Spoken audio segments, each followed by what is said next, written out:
toujours forfait pour ce match et puis pour quelques temps.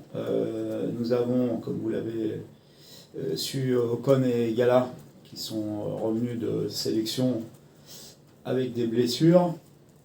Isma qui continue sa rééducation suite à son opération du ménisque, et Ethan Mbappé qui est en réathlétisation en vue d'un retour, je pense, pour le match de Strasbourg ou après le match de Strasbourg.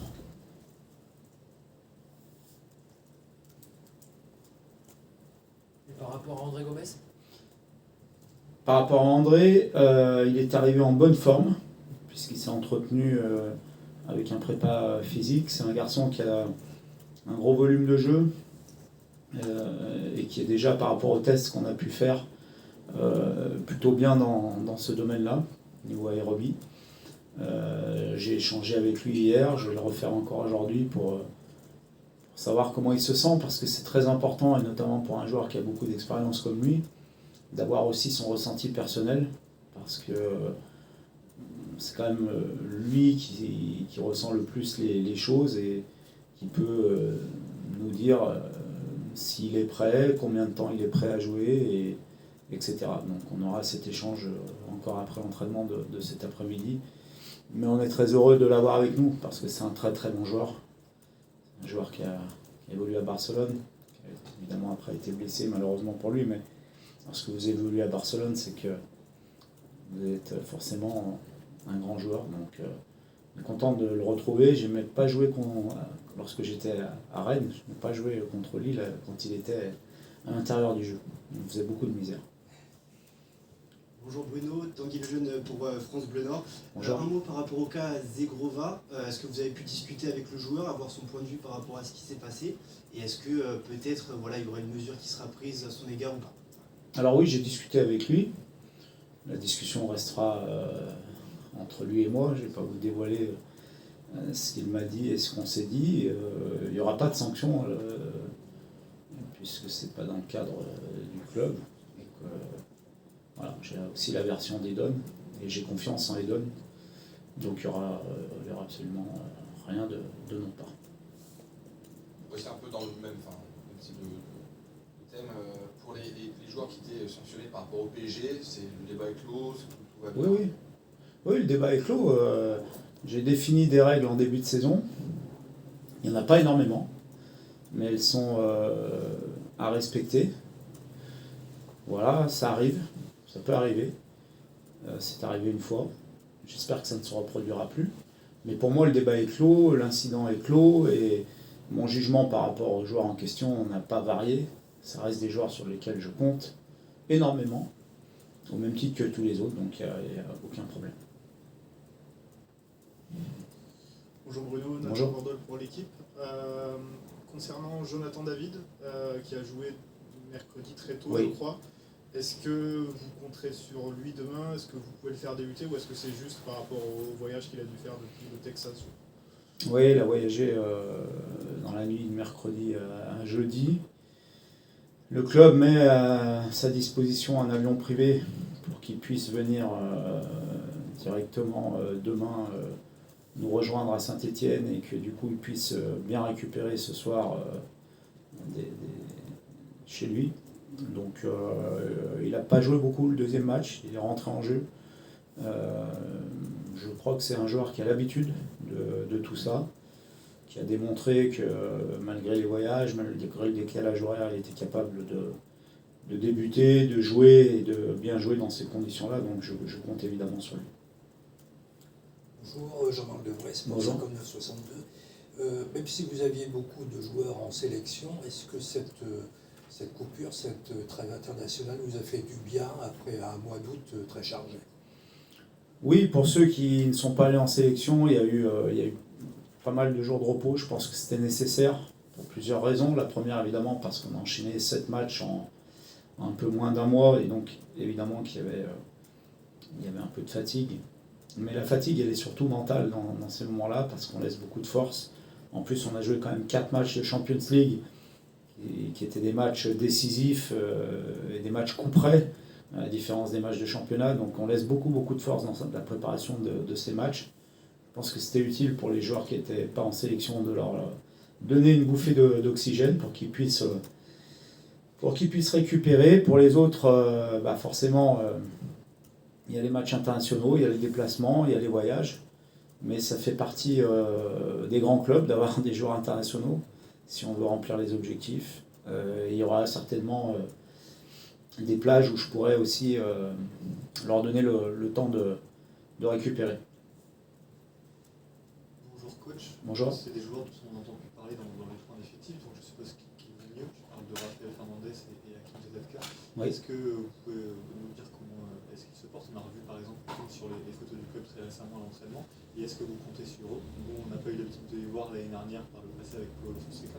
Est-ce que vous comptez vous appuyer aussi sur ces joueurs? Merci. Pour les deux joueurs en question, ils s'entraînent avec le groupe. Et comme tous les joueurs qui s'entraînent avec le groupe professionnel, ils sont sélectionnables.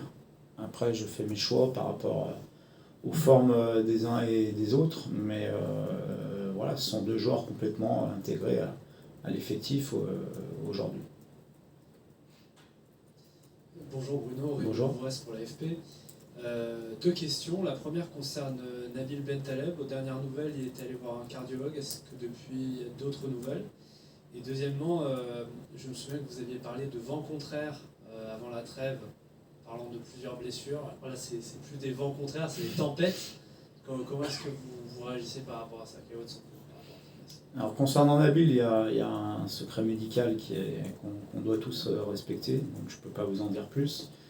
Et pour les vents contraires, c'est vrai on peut dire qu'on n'est pas épargné par les blessures longue durée, surtout, parce que d'avoir des blessures, je crois que c'est un petit peu le lot de tous les clubs qui jouent beaucoup.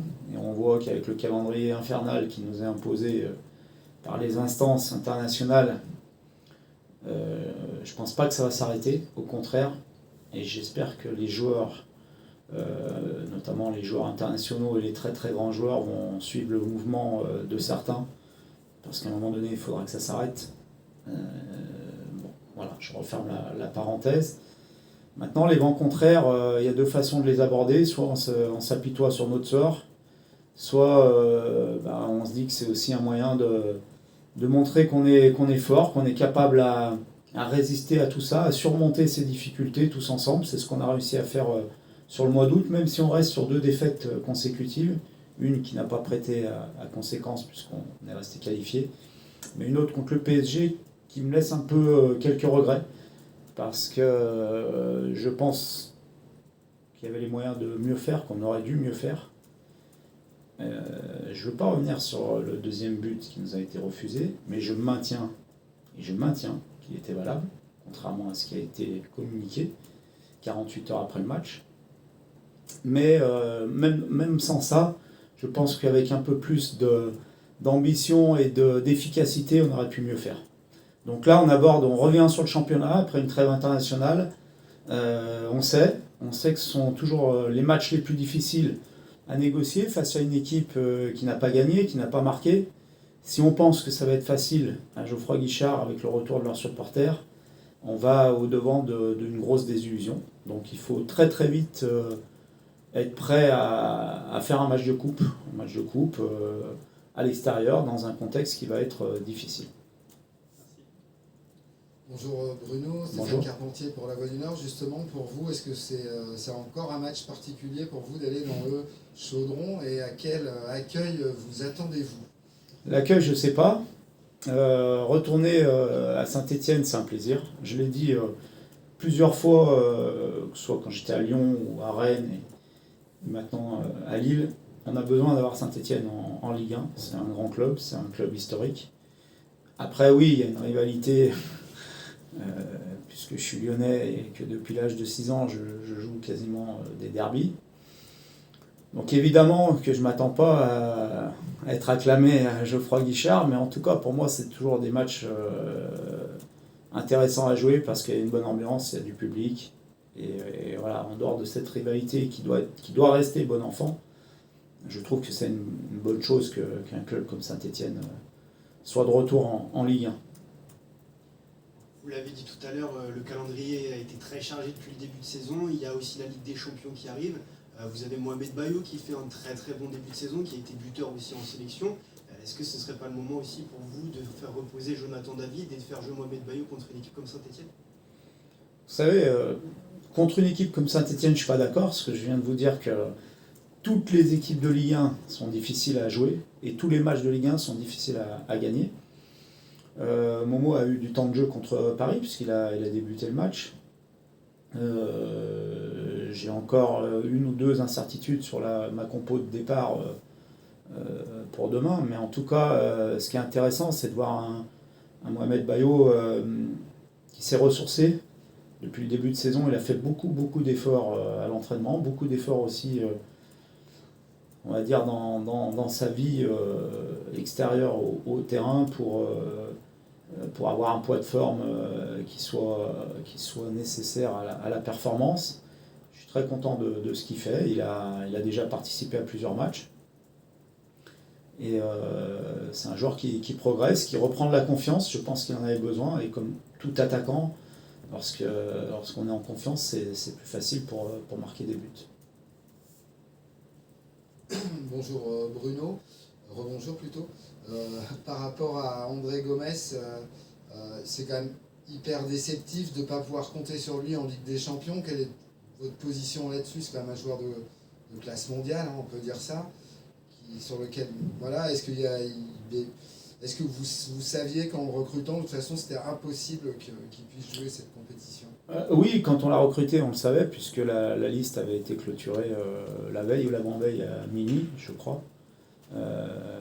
Mais les circonstances aussi ont fait que ça faisait déjà plusieurs jours qu'on parlait avec le président d'André. Et puis les circonstances, la blessure à la fois d'Ocon et de Gala ont accéléré les choses. Malheureusement, un petit peu trop tard pour la Champions League, mais d'un autre côté, il va nous être très très utile dans le championnat. Voilà, donc à nous, le staff, de bien gérer cet effectif, de bien gérer les temps de jeu pour être performant sur les deux compétitions. Mais demain, c'est le championnat. C'est Saint-Etienne, c'est une équipe, encore une fois, je le redis et je le redirai aux joueurs, qu'il faut respecter. Et il faudra aller là-bas avec beaucoup d'humilité et non pas se dire que ce sera facile. Bonjour Bruno, Sébastien de la chaîne d'équipe. Votre président est venu juste avant, il a évoqué la disparition de Didier Roustan. Qu'est-ce qu'il vous évoque? Qu'est-ce qu'il représentait? Il y a deux. Alors me concernant, je sais qu'il n'a pas toujours été très tendre avec moi, mais voilà, c'est un petit clin d'œil que je lui fais aujourd'hui. Pour moi, c'est téléfoot. C'est le téléfoot de mon enfance, c'est la passion du foot, du jeu, parce que c'était un journaliste qui aimait le football, mais le jeu. C'est pas pour rien qu'il aimait beaucoup Johan Cruyff, Cantona, Maradona. Voilà, donc c'est une perte parce que c'était quelqu'un qui connaissait bien le football. Et puis surtout, ce n'est pas un âge pour partir. Voilà, donc très malheureux pour sa famille et tous ses proches. Bruno, tout à l'heure, le président a évoqué une absence de 2 à 3 mois pour Håkan Haraldsson. Concernant Gala, on ne sait pas trop ce que c'est sa blessure. On a entendu entorse, coup. Qu'est-ce qu'il a exactement et pour combien de temps il va être absent? Alors c'est une entorse un peu particulière, donc je ne donne pas tous les détails parce qu'encore une fois, premièrement je ne suis pas médecin, deuxièmement il y a aussi une réserve toujours à avoir.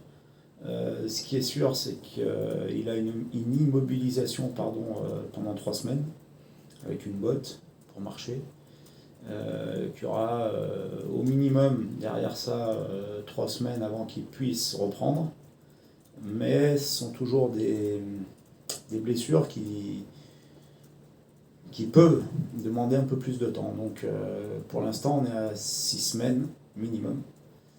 Et on verra au bout de ces 6 semaines si c'est effectivement que 6 semaines, entre guillemets, ou si ça peut être un peu plus, mais voilà, pour l'instant c'est ça. Juste par rapport, je me permets de rebondir, il était parti blessé en sélection, parce que son sélectionneur avait l'air de dire qu'il était arrivé blessé après le match de Paris. En fait, il s'est fait ça contre Paris, mais il n'a rien signalé après le match. Et puis malheureusement, arrivant en sélection, il n'a pas pu s'entraîner. Ce que je regrette, c'est qu'on n'ait pas réussi à le faire rentrer plus tôt. Parce que la sélection aurait pu être un peu plus conciliante pour nous permettre de le récupérer plus vite et de ne pas perdre une semaine comme ça a été le cas. On a beaucoup parlé des écueils en début de saison. Il y a eu Angel Gomez qui en a vécu un très important. Mais il a plutôt bien rebondi puisque lui a pu beaucoup jouer pendant cette phase de trêve. Comment est-ce que vous l'avez vécu cette première en tant que coach de loin? Comment est-ce que lui il a été et comment est-ce que vous l'avez perçu sur le terrain qui a fait grande sensation en Angleterre? C'est pour ça que tout à l'heure je disais qu'il y a toujours deux façons d'appréhender les difficultés, celle de s'apitoyer et l'autre c'est de se relever et de surmonter les difficultés. C'est ce qu'il a fait et plutôt bien fait. Donc, je suis toujours très heureux lorsqu'un de nos joueurs est sélectionné, qui plus est pour la première fois. C'est la récompense de son début de saison, c'est la récompense aussi de sa constance, parce que l'année dernière il a fait aussi beaucoup de très bons matchs, et c'est aussi la récompense d'un footballeur un petit peu atypique, parce que c'est un joueur qui a une petite taille, mais il compense beaucoup par son intelligence de jeu, par l'évitement, par sa qualité technique, et ça montre que on est capable, malgré parfois des images arrêtées du foot de très haut niveau, aussi de s'exprimer et de bien s'exprimer au plus haut niveau sans avoir des qualités athlétiques immenses. Et c'est une belle récompense pour lui parce que, en dehors d'être un très très bon footballeur, c'est aussi une très très bonne personne. Donc il y a eu Angel, il y a eu aussi Thiago, même s'il n'est pas rentré en jeu, mais qui a égrené une première convocation dans l'équipe A du Portugal. Et je dis souvent, et ça doit encourager les joueurs, que lorsque l'équipe performe, les joueurs sont récompensés individuellement, et pas l'inverse. On n'est pas une équipe, c'est le collectif qui brille, et les individualités sont récompensées à travers le collectif. Et ça ne doit pas être l'inverse. Donc c'est un bon message envoyé à tous les joueurs de l'effectif. Merci coach. Merci. Merci.